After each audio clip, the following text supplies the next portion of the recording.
Hello mga ka-blossom, another day at meron na naman kayong bago matututunan sa akin. Samahan niyo akong gumawa ng cherry blossom. Maraming paraan ng paggawa ng cherry blossom using fuzzy wires pero ituturo ko sa inyo yung mas pinadaling version nito. So let's start. Kumuha lamang po kayo ng isang fuzzy wire, hatiin niyo po sa gitna. Meron po akong ginamit na panukat dito pero pwede po kayong gumamit ng ruler, anything na available po sa inyo. Tupiin nyo lamang po ito gaya ng ginagawa ko. Ayan, ulitin po natin, no? Sinukat ko po. Tinupi ko po at nag-iwan po ako sa dulo. Yan po yung gagamitin kong panlock. Iangat po natin at ibaba at saka po natin ito ilak ng 2 beses. Para po sa petals, kailangan po natin ng 5 piraso. Ngayon po ay pagdidikitin na natin ng 5 petals. Gayahin niyo lamang po kung paano ko po siya ginawa. Sa gilid lamang po ang paglalagay ng glue stick.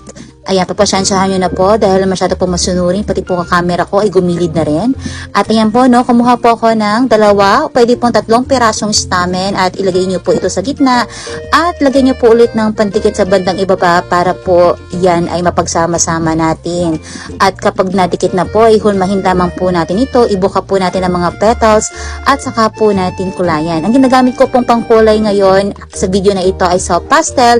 Pero madalas po ay gumagamit din po ako ng makeup or chalk, pampaganda po ng ating mga gawang flowers. So, yan po, no? Gawa naman po tayo ng sepals. So, nagawa ko na po itong procedure na to sa aking mga previous videos. Mag-ikot lamang po tayo dito ng 4 na piraso at saka po natin buhulin.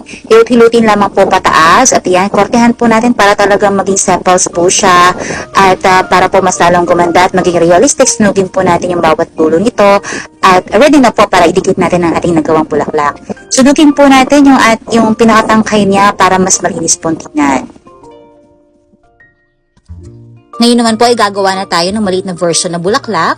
Kumuha lamang po tayo ng isang fuzzy wire at mag-ikot po tayo ng 5 ikot dito para sa kanyang petals. So bago po natin buhulin, maglagay muna po tayo ng 2 o 3 pirasong stamen. Yan po, gayahin niyo po yung aking ginagawa. Inipit ko po siya at saka ko po nilak yung bulaklak.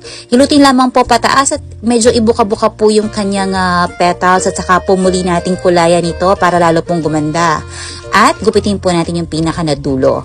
So meron po akong naka-ready dito na sepals na. So ready na po siya para idikit.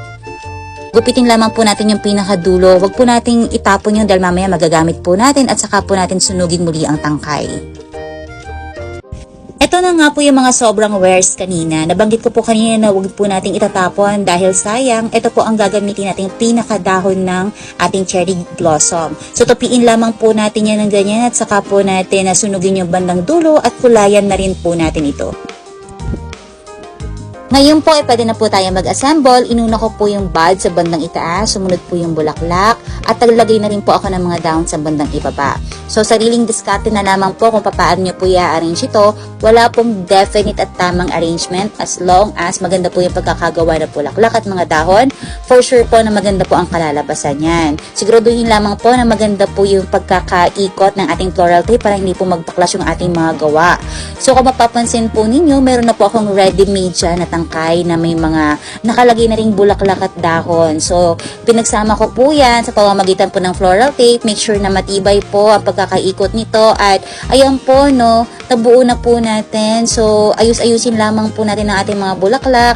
Ibuka po natin yung mga dahon nito at para mas maganda po tignan.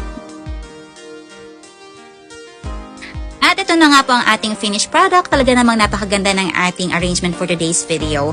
Pwede nyo pong i-include to sa inyong mga bouquets and any color will do. May mga gumagawa po ng mga purple shade na cherry blossom. So, depende na po sa inyong future client kung ano po yung color theme nila. So, sa mga ka-candy blossom ko dyan, thank you so much for the views, for your support. Till my next video, God bless everyone!